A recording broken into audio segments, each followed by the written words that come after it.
De João, capítulo de número 6. E capítulo 6 para dar trabalho, hein? Estamos aqui já há uns bons domingos, pensando que este é um capítulo longo mesmo. Capítulo 6 tem 71 versículos.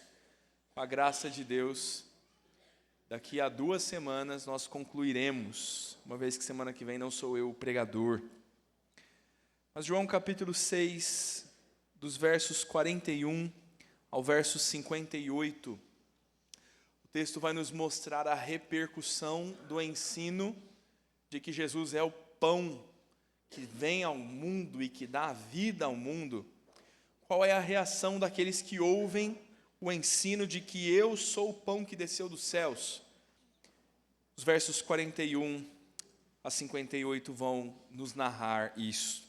Eu vou ler, peço que você acompanhe comigo a leitura.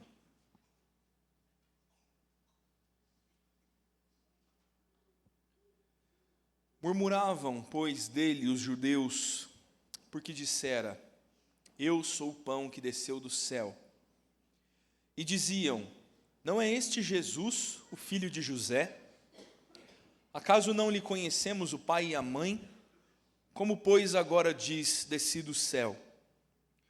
Respondeu-lhes Jesus: não murmureis entre vós. Ninguém pode vir a mim se o Pai que me enviou não o trouxer, e eu o ressuscitarei no último dia. Está escrito nos profetas, e serão todos ensinados por Deus.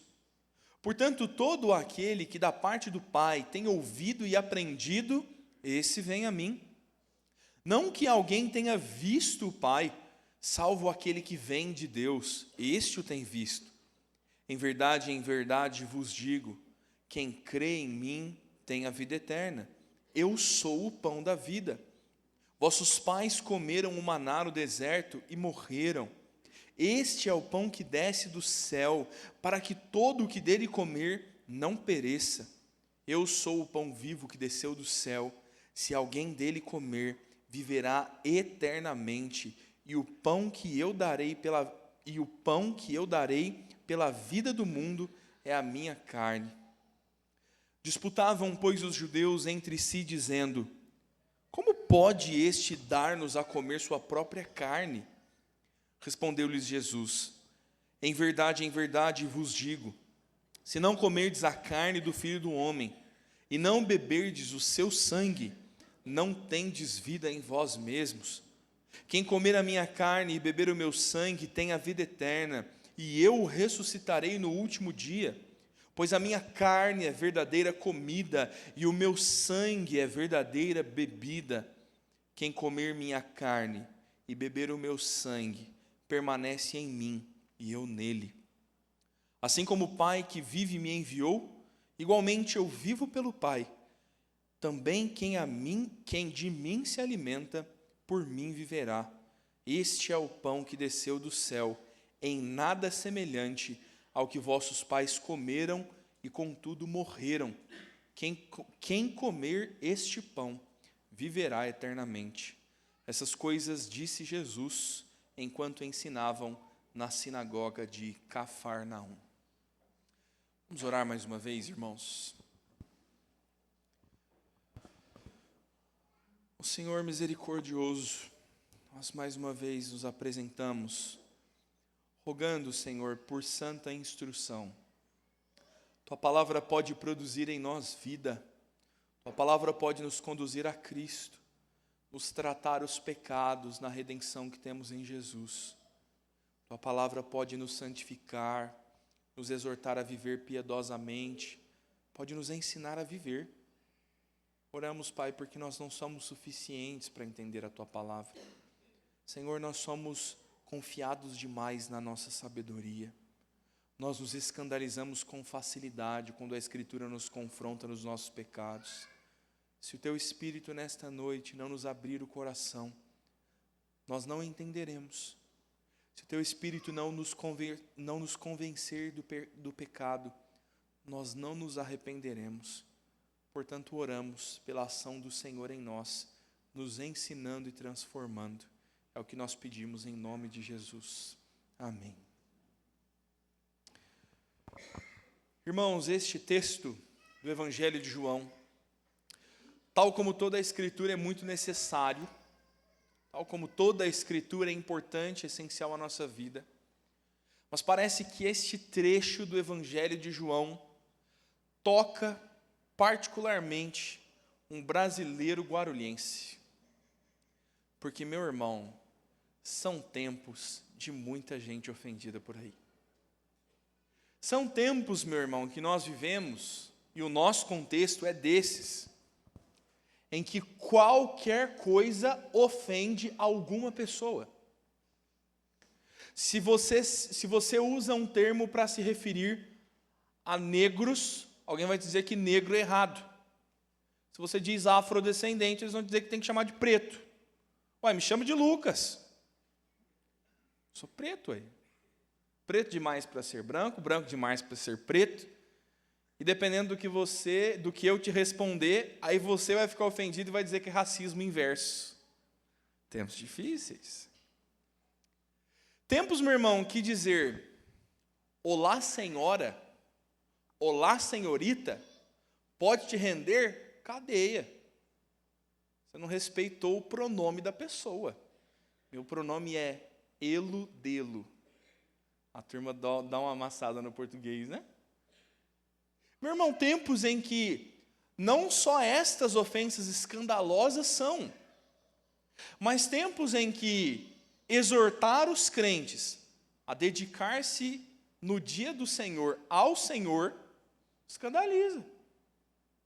Tempos em que dizer que o culto precisa acontecer ordenadamente é um absurdo afirmar isso. Culto é lugar de liberdade. Se você glorifica a Deus dando um mortal para trás, dê um mortal para trás.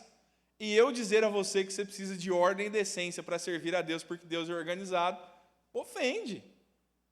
Meu irmão, como nós poderíamos viver em um tempo tão mimizento, tão ofendido? Isso é fruto de pessoas cheias de si mesmas. As pessoas andam com um conceito muito bom sobre si. E todas as vezes que alguém discorda do conceito que eu tenho sobre mim mesmo, eu ando ofendido. E meu irmão, o Evangelho vai te ofender inteirinho. O Evangelho vai dizer que você não é nada. O Evangelho vai dizer que você é um pecador e o que você merece é a ira de Deus. O Evangelho vai nos pôr no lugar onde nós devemos estar, como indignos, culpados, dizer que os nossos melhores atos não são melhores do que o pano que as mulheres usariam para se limpar. É isso que significa trapo de imundície. Suas melhores ações, vou te escandalizar, para fazer jus ao sermão, suas melhores ações não passam de um absorvente sujo. É esse o contexto de trapo de imundícia. Escandaliza ou não escandaliza? Você não ficou incomodado agora que eu disse isso? Eu quero falar nessa noite sobre o escândalo da salvação, sobre o escândalo do amor de Deus, que vai sim quebrar todos os nossos conceitos pessoais e vai impor a verdade do reino de Deus sobre os nossos conceitos humanos, sobre nossos princípios orgulhosos e vai nos destruir para nos reconstruir em Cristo. É onde nós precisamos estar. Meu irmão, isso está acontecendo num contexto de gente magoada e ferida, porque Jesus ensinou que Ele é o pão da vida. Toda essa descrição que eu estou te falando é nada mais do que a realidade do que está acontecendo neste texto. O Senhor Jesus veio ensinando que os pais comeram do maná no deserto e morreram. O assunto é pão, porque Jesus multiplicou pães e peixes, lembra disso? Aí a turma vem atrás para comer mais um pãozinho e Jesus diz, não, vocês não têm que procurar esse pão físico, vocês têm que comer o pão que desce do céu, sou eu. Se vocês participarem do meu corpo, se vocês vierem a mim e não ao pão que eu multiplico, então vocês terão vida eterna. E veja, meu irmão, isso é maravilhoso para nós. Isso é para nós poder de Deus e sabedoria de Deus. É o pão que desce do céu e nos dá a vida eterna. Mas os judeus estão ofendidos com a fala de Jesus. O verso de número 59 nos conta que isso acontecia quando eles estavam na sinagoga em Cafarnaum. E ali estão os judeus que se reuniam na sinagoga, murmurando entre eles, e contidos pelo absurdo que Deus disse. Por isso, meu irmão, quero falar contigo em um primeiro ponto, sobre a nossa murmuração contra a pessoa de Cristo. Como é duro andarmos em murmuração contra a revelação da maravilhosa pessoa de Cristo. Jesus está contando para eles quem Ele é e o que veio fazer, e o resultado disso é murmuração. Aqueles homens estão, mais uma vez, caindo no velho pecado dos judeus. Olha que coisa um tanto curiosa. Don Carson, falando sobre esse texto, diz, olha, eles não venceram o problema da saída do Egito. Quando Deus dá um maná no deserto, o que eles fazem? Murmuram. Agora Deus deu pão do céu e o verso 41 diz, murmuravam os judeus. A turma ainda não lidou com essa insatisfação do coração, o pecado ainda está aqui presente mais uma vez. A murmuração deles a princípio é dizer, não, que história é essa de pão da vida? Ou pior, que história é essa de desci do céu? Esse aí é o filho de José. Meu irmão, talvez você não conheça esse contexto. No interior, todo mundo é filho de alguém. Todo mundo é filho de alguém. Quem que eu sei? Eu sou o Lucas, filho de quem? Jesus veio desse contexto. E Jesus sabe onde está. É curioso pensar que, por exemplo, em João 4, 43 e 44, o texto nos mostra que Jesus, quando vai para Cafarnaum, sabe que está em um lugar onde o profeta não tem honras. Sabe que não seria ouvido. E depois do capítulo 4, pregamos esse texto na igreja, Jesus é muito mais benquisto em Samaria do que na sua própria terra. E está acontecendo de novo. Os judeus, perante a revelação gloriosa do Filho de Deus, que dá vida ao mundo, estão apegados a murmurar contra. Ele não pode ser o Filho de Deus, ele é o José, ele é o filho de José. Seu menino do marceneiro ali, ó, vivia na esquina aqui, estudou com meus meninos na escola, primeira série. Os judeus estão indignados e Jesus vai lhes responder dizendo, não murmureis entre vós.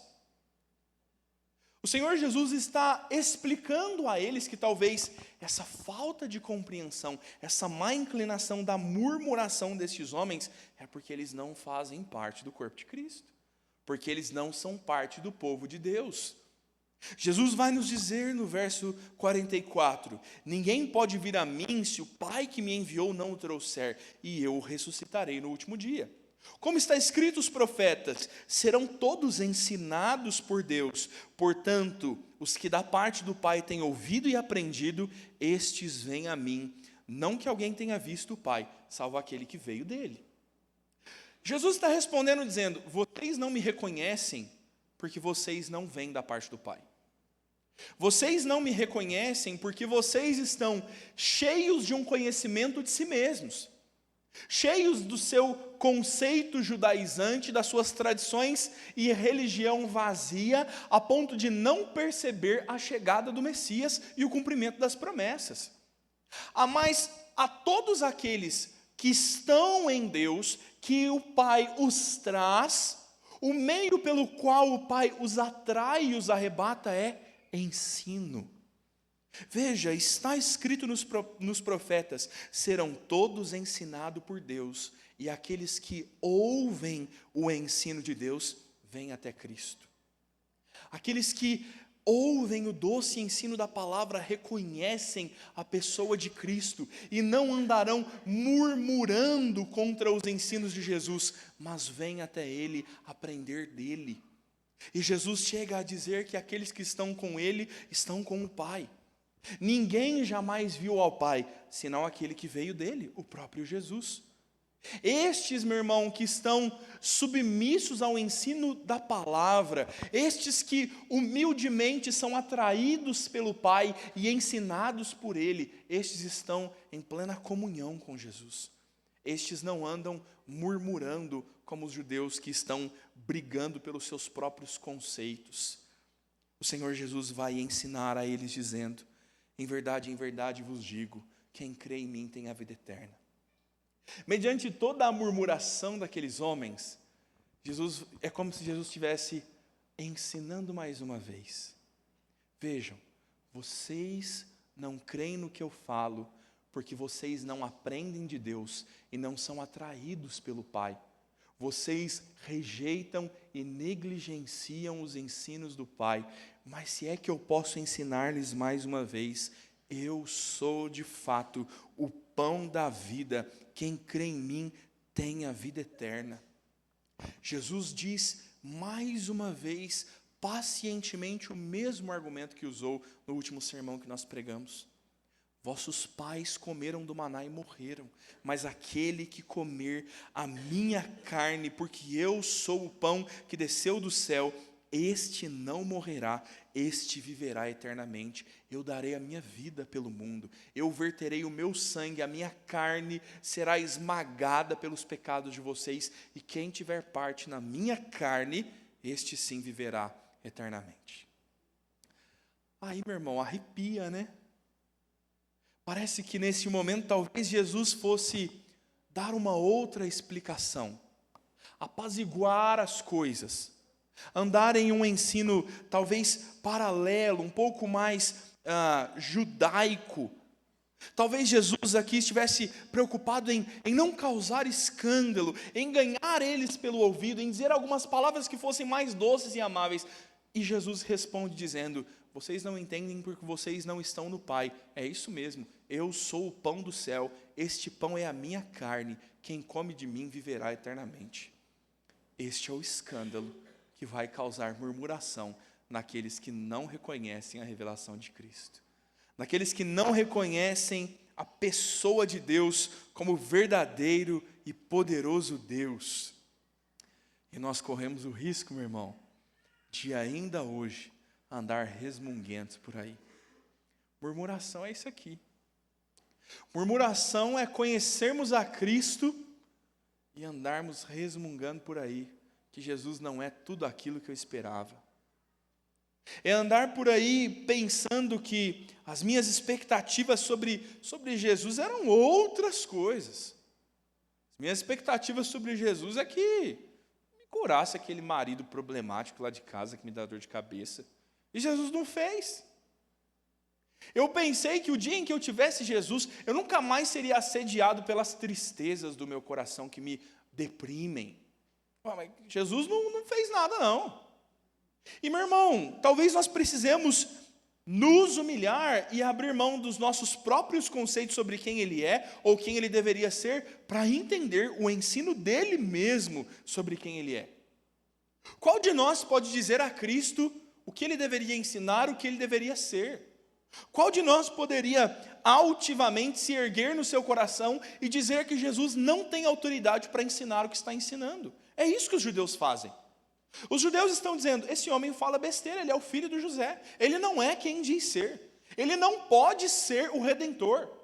E, meu irmão, o meu medo é que nós nos levantemos da mesma forma, dizendo: Jesus não tem o direito de falar isso para mim. Porque Jesus vai nos dizer verdades que talvez sejam ofensivas aos nossos conceitos próprios. Discute com a Bíblia, meu irmão. Discute com a Bíblia.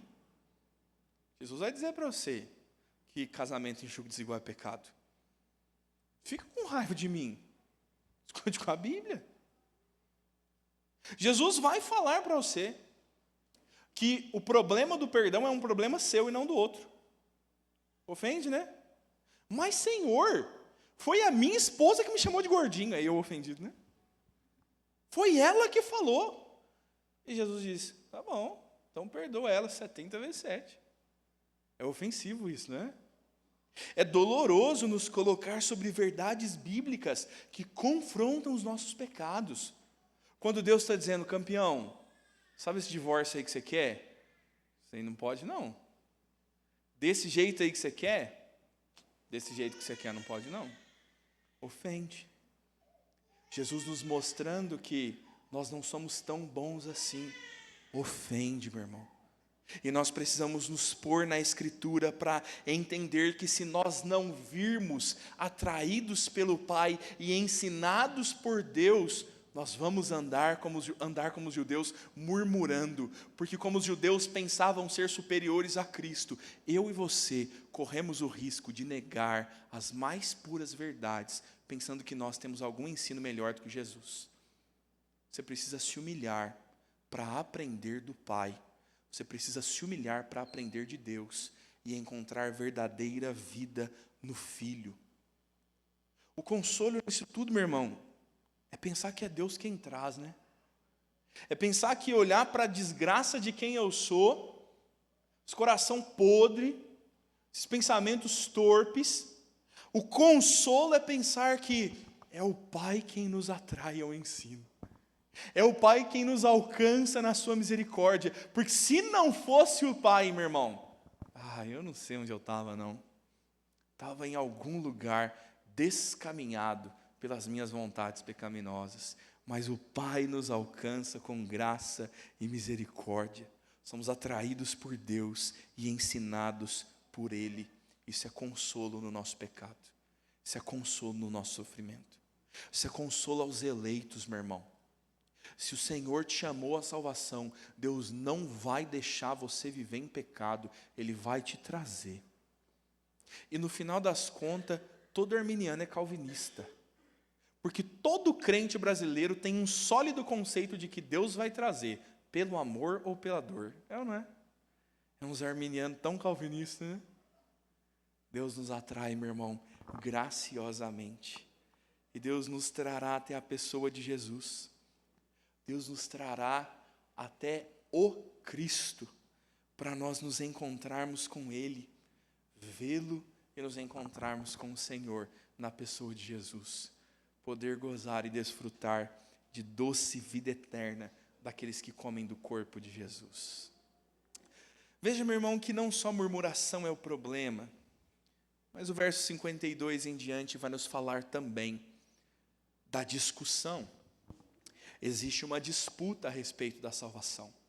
Se por ora nós percebemos que há uma murmuração contra Jesus, há uma murmuração contra a pessoa de Jesus, agora existe uma discussão, uma disputa sobre a obra de Jesus.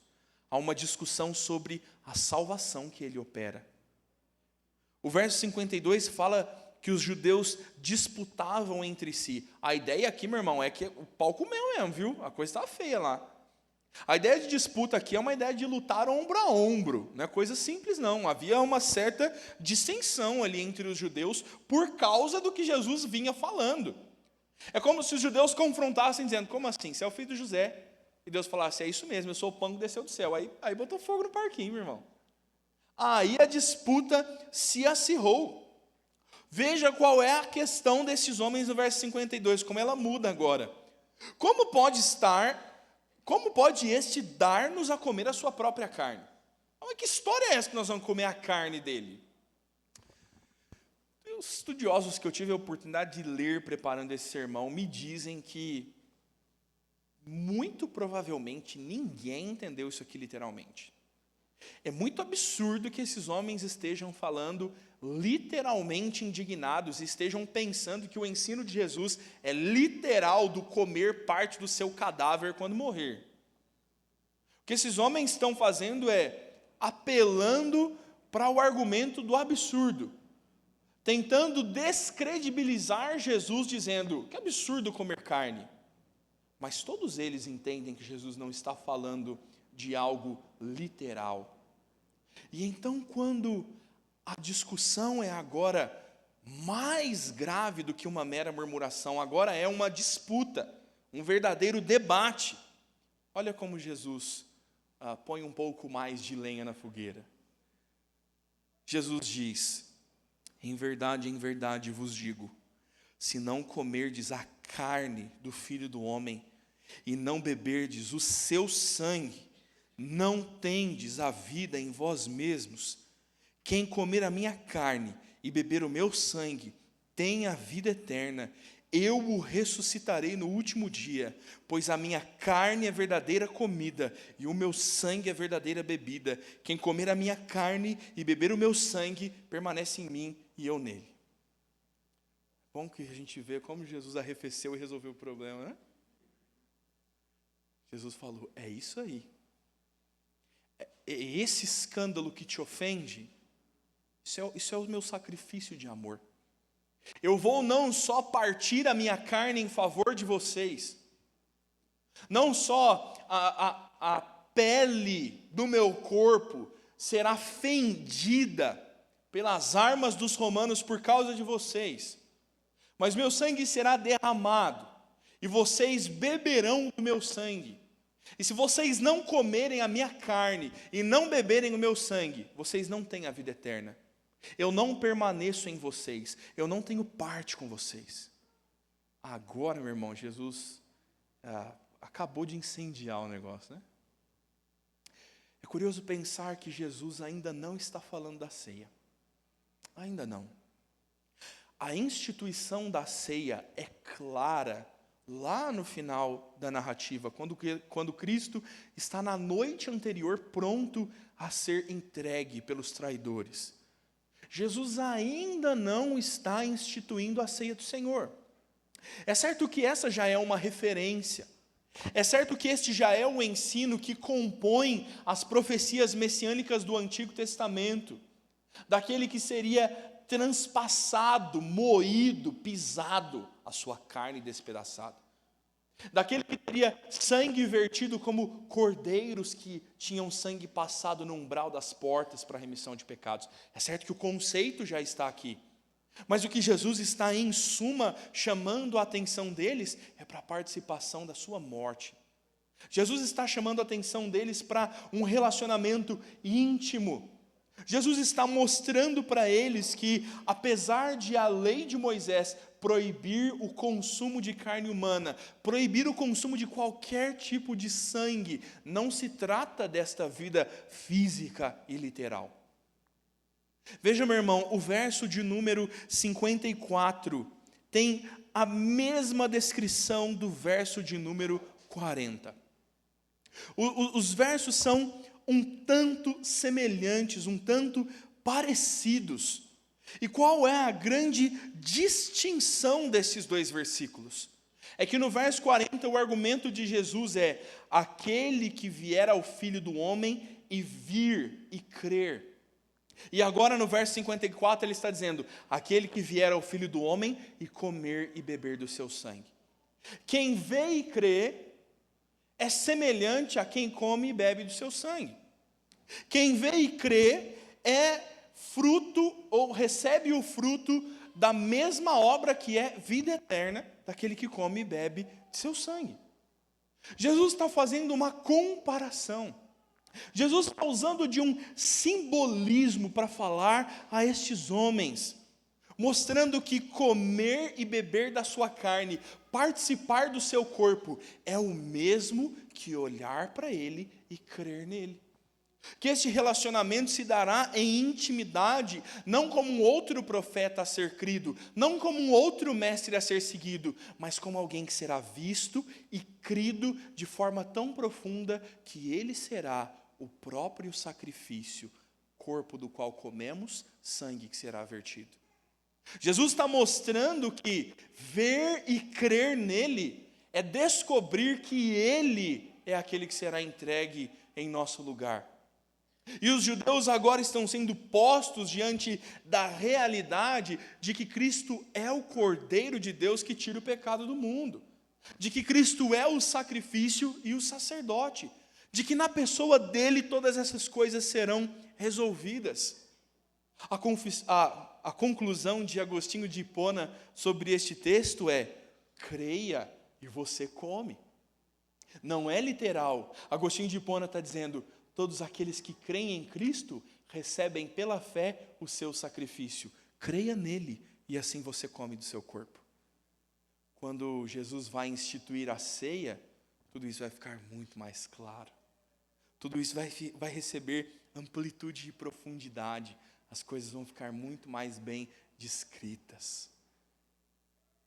E meu irmão, os versos 57 e 58 concluem nos apontando para a vida. Concluem nos apontando para o glorioso resultado de ver e crer, de comer e beber do seu corpo, de receber o seu sacrifício. Aqueles que entenderam pelo ensino do Pai, se achegaram ao Filho, aqueles em quem o Filho permanece neles, aqueles que entendem Jesus como o sacrifício de Deus por amor para redimir dos nossos pecados. Agora os versos 57 e 58 falam sobre essa tão gloriosa vida eterna. Jesus diz: assim como o Pai que vive me enviou, igualmente eu vivo pelo Pai, e quem de mim se alimenta viverá. Esse é o pão que desceu do céu, em nada semelhante àquele que vossos pais comeram e contudo morreram. Quem comer este pão viverá eternamente. Jesus está apontando para a vida. Olha a lógica de Jesus. Ele diz: o Pai vive. Este Pai quem vive enviou o pão do céu. Eu sou o pão vivo. E quem comer do pão vivo que o Pai que vive deu, viverá eternamente. Jesus está mostrando a singularidade da salvação. É só em Cristo. Não há outro nome pelo qual importa que sejamos salvos, senão Cristo. Não há outro sacrifício suficiente. Não há outro meio de pagar tão dolorosos pecados, senão no seu corpo e no seu sangue. E no sacrifício dele, há graça suficiente para gerar vida em nós. Jesus morreu para nos dar vida. O Pai vivo enviou o pão vivo para dele comermos e permanecermos vivos nele. Vida, meu irmão. Precisamos parar de disputar com o Senhor e começar a entender a sua salvação. Precisamos parar de questionar o método de Deus e começar a entender que não é das nossas disputas e do nosso conhecimento lógico, do nosso raciocínio humano, que virá a explicação da nossa salvação, mas ela virá no partir do corpo e no verter do sangue de Jesus. Veja como esse texto se achega um pouco mais a nós, quando nós começamos a pensar no escândalo do sacrifício de Cristo. Meu irmão, é inaceitável ao homem caído, ao pecador, ao seu vizinho, e se você não é convertido, quem sabe ainda você, é inaceitável ser salvo sem fazer nada. Esse é o escândalo da cruz. Inaceitável. Toda religião que se põe como religião neste mundo traz algum tipo de barganha, de serviço, de boa ação, algum tipo de ato depende que você se salve. E nós percebemos isso como uma forma tão clara de que todos estão buscando de alguma maneira merecer sacrifício. Vão dar boas dádivas aos pobres, vou dar educação para meus filhos, porque afinal a educação transforma o mundo. Jesus é bom no domingo, mas quem transforma o mundo é educação. Vai, meu irmão, crendo nessa redenção miserável. Hoje de manhã você não sabia a sintaxe do hino brasileiro, hein? Meu irmão, nós vamos procurando maneiras de galgar salvação pelas nossas obras, e é escandaloso, e é assustador, quando o Evangelho nos põe Cristo dizendo: vocês não fazem nada, o Pai traz vocês até mim, e eu tenho parte com vocês quando eu me entrego, e vocês participam do meu sacrifício, vocês comem do meu corpo que é vertido, mas quem é vertido sou eu. Você não vai pagar no jejum, você não vai pagar na campanha de oração, você não pode fazer nada para se salvar. E para um mundo autossuficiente, para um coração orgulhoso, isso é ofensor. É ofensor dizer, como assim? Como você está dizendo que eu não sou capaz? Sim. Você está dizendo que eu não posso? Sim. Eu sou o coach do inverso, seja bem-vindo. Você não pode, você não consegue. Não vá, não vença. Creia, amanhã será pior.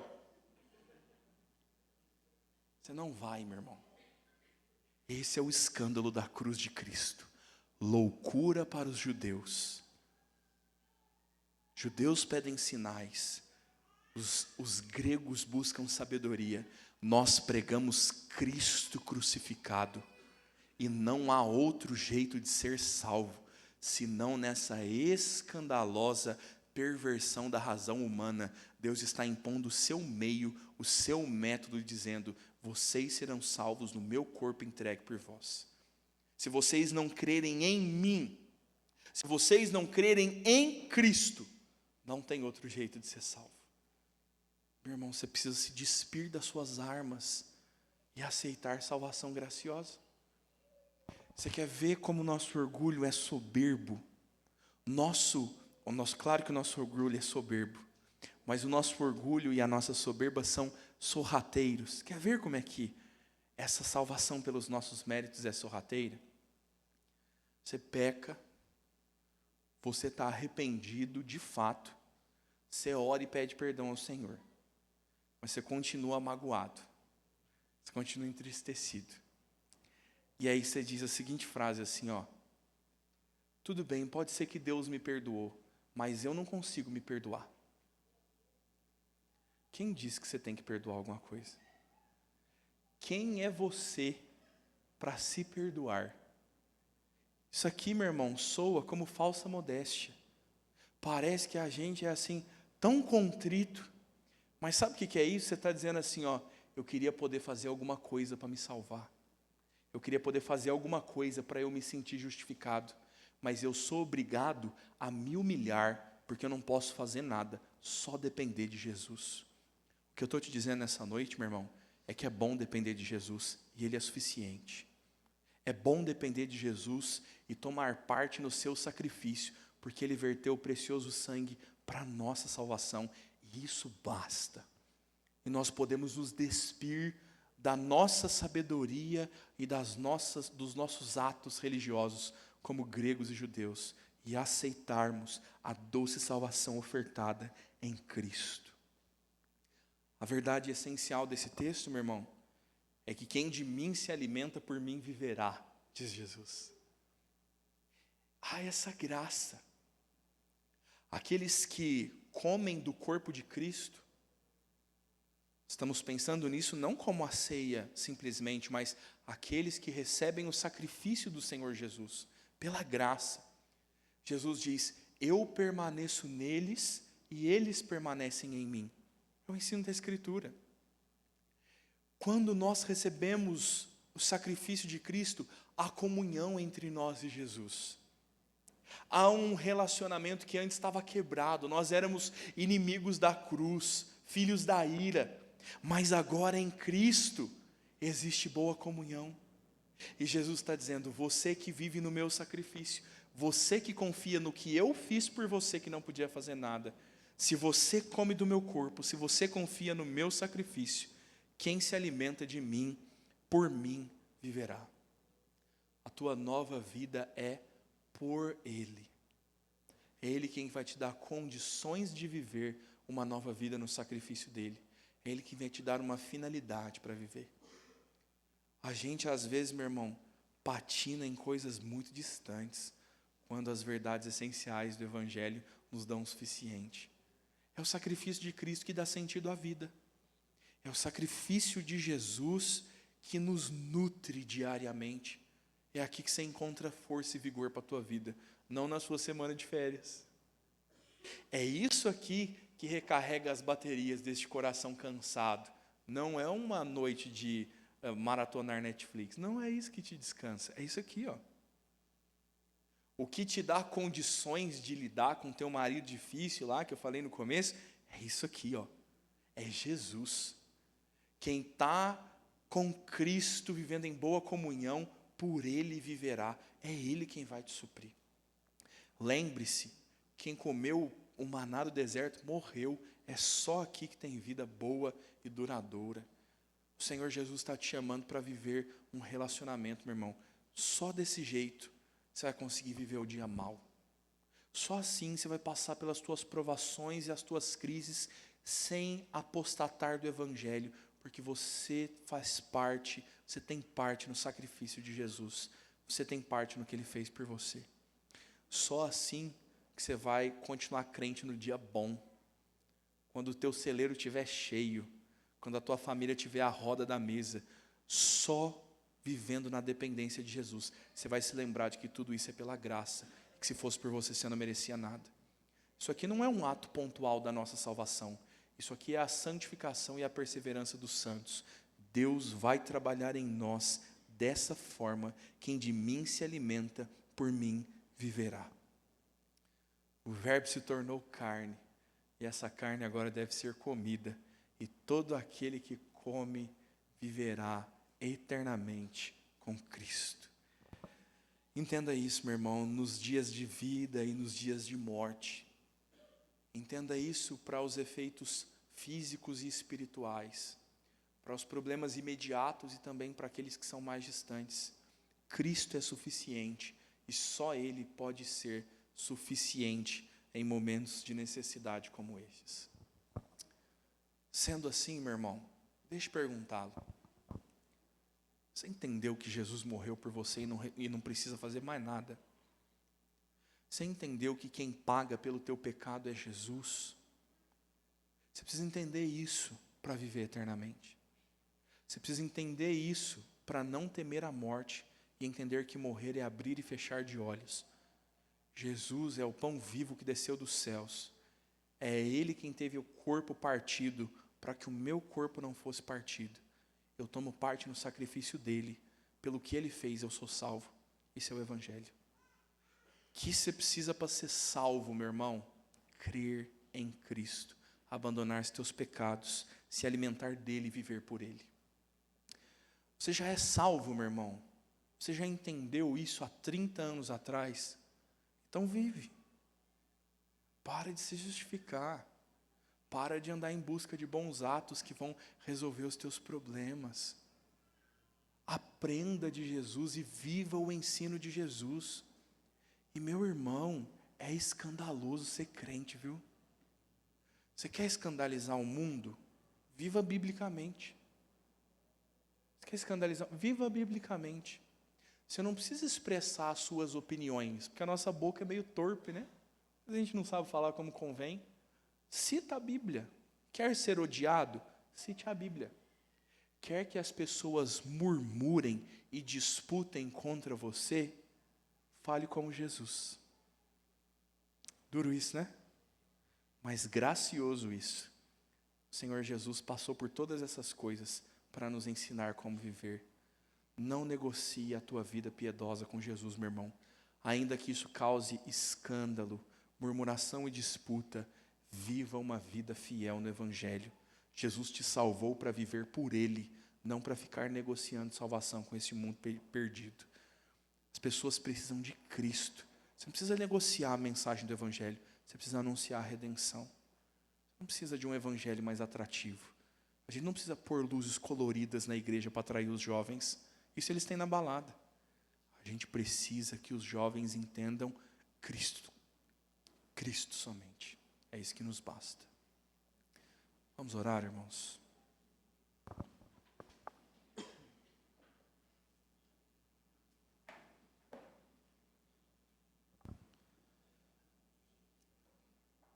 Deus nosso, mais uma vez nos achegamos, Pai, gratos pela Tua palavra que nos mostra como o Senhor Jesus abertamente nos ensinou o seu sacrifício, nos ensinou sobre a sua obra e o que faria e de fato fez para nos salvar do nosso pecado. Senhor, nosso coração tantas vezes resiste em crer na lógica do Senhor. Nós soberbamente julgamos que o Senhor poderia ter nos salvado de outro jeito. Nós tantas vezes queremos nos salvar de outras formas e negligenciamos o que Cristo fez. Oramos, Pai, para que nessa noite não andemos em murmuração e disputa contra Deus, mas que nos acheguemos ao pão vivo, que tomemos parte do sacrifício de Jesus, que se entregou voluntariamente por nós, para que comendo do seu sacrifício, vivendo nele, nós tenhamos uma vida boa, farta e eterna com o Senhor. Senhor, nos dá compreensão da eternidade, nos ajuda a pensar no que significa viver eternamente. Nós andamos por aí como se o dia em que fôssemos enterrados em caixões, nossa vida acabasse. Nos ajuda a entender, Senhor, a profundidade do ensino de Jesus, nos dizendo sobre vida que nunca se acabará no decorrer e decorrer dos tempos. Viveremos com o Senhor para sempre, Pai. Estaremos na Tua presença para sempre. Nunca mais haverá disputa e murmuração no nosso coração, porque o Senhor nos redimirá de todas as coisas. Oramos, Deus, para que o Senhor nos salve em Cristo. Oramos por aqueles que não entenderam isso. Deus, na Tua graça, salva-os em Cristo. Tantos que nós amamos, Senhor, tantas vidas pelas quais zelamos, não entenderam o Evangelho do Senhor Jesus. Salva-os no amor escandaloso de Cristo crucificado. Ajuda-os, concebe-os, Pai, para que eles nasçam de novo e entendam de fato o poder manifesto na cruz do Calvário. Oramos por estes, Pai. Se o Senhor não os trouxer, viverão cegos como estes judeus. Salva-os, Pai. Usa-nos, Deus, como testemunhas do Senhor, como crentes fiéis que vão anunciar a graça que receberam. Mas oramos, Deus, porque se o Senhor não os trouxer, nada podemos fazer. A salvação pertence ao Senhor e nós o glorificamos por isso. Agradecemos pela Tua palavra, pedimos que o Senhor nos capacite a vivê-la com fidelidade e com integridade de coração. Assim nós oramos no nome de Jesus. Amém. Irmãos, quero convidar